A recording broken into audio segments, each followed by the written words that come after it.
আসসালামু আলাইকুম। তো বন্ধুরা, স্ক্রিনে যে গাছটি দেখতে পাচ্ছেন, এই গাছটির নাম হচ্ছে বিষকাঁঠালি গাছ। তো আপনারা যে কোনো জায়গায় সচরাচর পেয়ে যাবেন। তো এই গাছের অনেক ওষুধি গুণাগুণ রয়েছে। যাদের ঘরের ছার পোকা, তেলা পোকা ও উপদ্রব রয়েছে,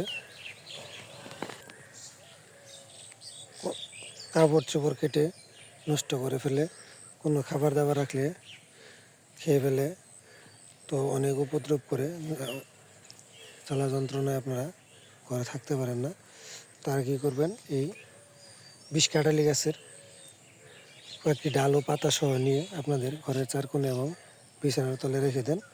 আপনাদের ঘরের ছারপোকা চলে যাবে, একটা ছারপোকাও থাকবে না, একদিনের মধ্যেই চলে যাবে। তো এই বিষকাঁঠালি গাছ আপনারা যে কোনো জায়গায় পেয়ে যাবেন। তো সবাই ভালো থাকবেন এবং ভিডিওটি ভালো লাগলে অবশ্যই লাইক কমেন্ট শেয়ার করে দেবেন।